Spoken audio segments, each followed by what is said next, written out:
Welcome to Nasdaq Trade Talks. I'm Jill Malandrino, global markets reporter at Nasdaq. Joining us for Financial Literacy Month, which takes place every April, we have Liz Davidson, founder and CEO of Financial Finesse, an independent provider of unbiased financial wellness coaching. As an employee benefit, Liz is a financial wellness advocate and author of Money Strong, your guide to life free of financial worries. We also have Carl Nassib, NFL player, financial wellness advocate, fintech entrepreneur, and the founder and CEO of Rayze, a social media platform transforming the charitable giving landscape by connecting nonprofits to the next gen of Gen Z donors and volunteers. They join us to discuss bridging the financial literacy gap and equipping college athletes and the tools needed to set themselves up for successful financial futures. We're going to talk about the NIL long game, which is so relevant for college athletes these days.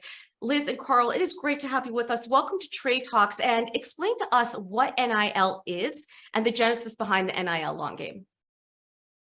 Yeah, absolutely. First of all, thank you for having us. And I love that we have the Financial Literacy Month now, because it is such an important issue, just generally in society, with especially some of the economic headwinds we're facing.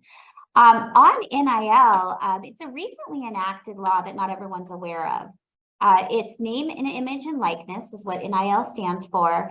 And as of July 1st, 2021, the Supreme Court made it legal for student athletes to benefit from their name, image, and likeness. And people may not have even known they couldn't financially benefit from it, but now they can.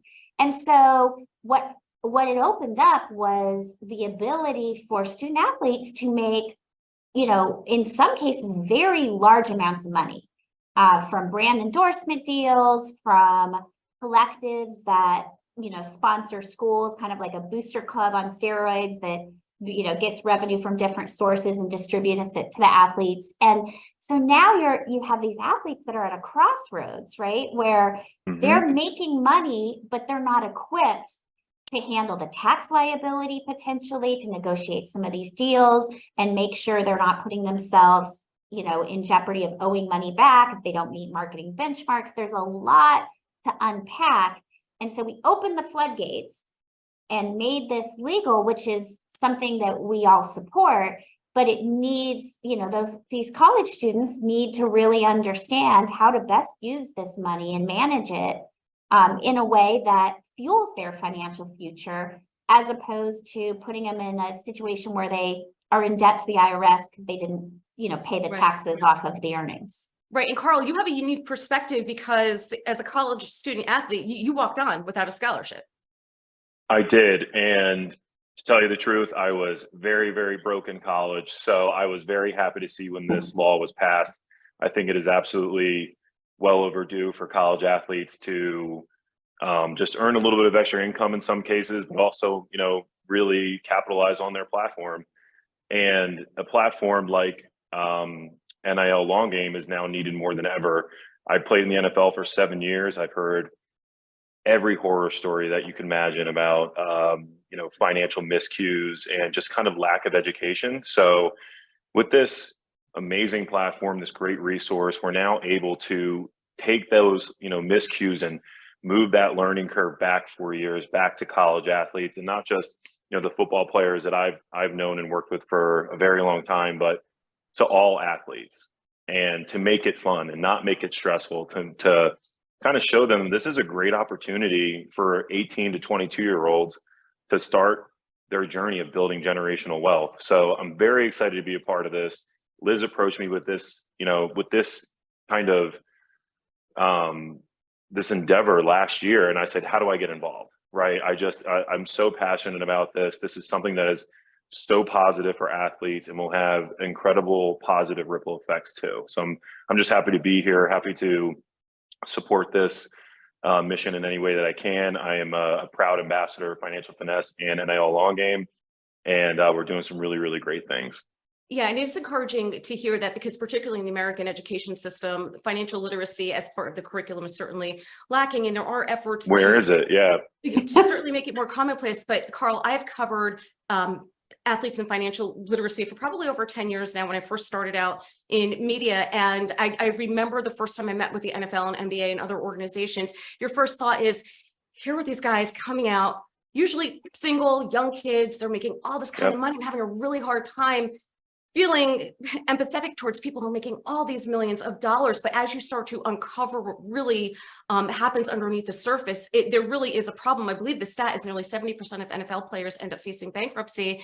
What are some of the things that you saw that were done really, really well? And what were some of the things where bad money decisions were made? Because it's got to be so overwhelming where you come out, you get drafted, or you're a walk-on, and here you are in the forefront as a top athlete with all this money. Well, I think that what you just said about kind of covering those stories and making it a visible lesson to be learned, that pro athletes such as myself and my friends and teammates throughout the years, we can learn from other people's mistakes. A smart person learns from their mistakes, but a smarter person learns from somebody else's mistakes. So that is a positive thing to show that, wow, this can really be mismanaged if you don't get educated, if you don't have access to resources. And I see just as many, I say I've seen a lot of horror stories. I've also seen some really, really impressive and inspiring projects, businesses run by a lot of NFL athletes. I am by no means the smartest NFL athlete that's put on an NFL jersey. So just covering it, making it common knowledge that you can have such a great opportunity, but you can also mess it up. And the difference is really just a little bit of education. I really don't think it's rocket science. It's that the basics go so far. And if we can get that message out, that little bit goes a long way. I think that you'll see a lot more professional athletes, college athletes getting educated and getting smarter about their money. I also talk about how it's much easier to get to a college athlete than a pro athlete, right? Telling somebody who already has millions of dollars in their bank account how to manage it they might be a little more tough to get to. But a college athlete, they might be a little more malleable and willing to learn and better themselves, and all their classmates are doing it too. So yeah, those are some really positive things, and just continue to have talks like this, I think will continue that. So Liz, let me get back to you as we wrap up here. Clearly, you have a passion for financial literacy and advocacy. What was the genesis behind the NIL long game? What attracted you to that area when there's so many different verticals of financial literacy that we can be working on? Well, so we've worked with most of the major either sports leagues or associations, unions. NFLPA in particular has been a client of ours for now since 2019. And it's interesting you mentioned that stat, because on NFL players going bankrupt, it really has changed. The most recent numbers, I think it's gotten down to 19% within 5 years, and still too high. But that you're seeing the way too high. Yep. You're seeing players really teach each other and advocate, and people like Marshawn Lynch like really make this a big deal, and Carl in the locker room on Hard Knocks talking about compounding. So it is possible. We've seen what is possible, right? That it is possible over time to change a culture and to change the way athletes think about money. And then we looked at, just the incredible opportunity to make money at a younger age and learn these skills at a younger age. And like Carl said, moving that curve back, when you look at compounding and you look at what, some of these kids are getting $20,000 to $40,000 a month from collectives. Imagine just taking $5,000. And those are often those that are from the most humble beginnings. So imagine taking that and being able to invest that every single year for 4 years of college, what you're going to have at 28, at 38. I mean, it doesn't take long before it's $1 million, $2 million, $3 million. That really is the beginning, not only of financial security and independence, but potentially of generational wealth. That ripple effect on the family, and then on the peers that look to these athletes as heroes, right? They're on social media. That's part of NIL, is being more present in social media. What an amazing use of social media to spread the word and to motivate others that look up to you to cultivate good financial habits and behaviors. So we just saw this tremendous opportunity to bend a curve in a way that could have, I think, an impact on an entire generation. The question is how much impact, right? And we're going for as much as possible. but I think it, you know, we've seen it happen already. It's played out in professional sports already.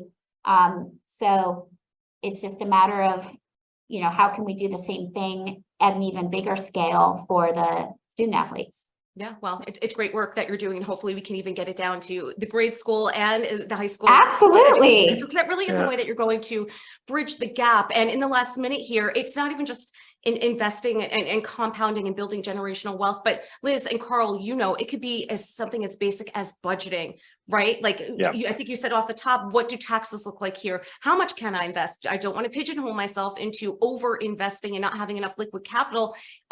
It comes down to so basic, just the budgeting, dollar in, dollar out.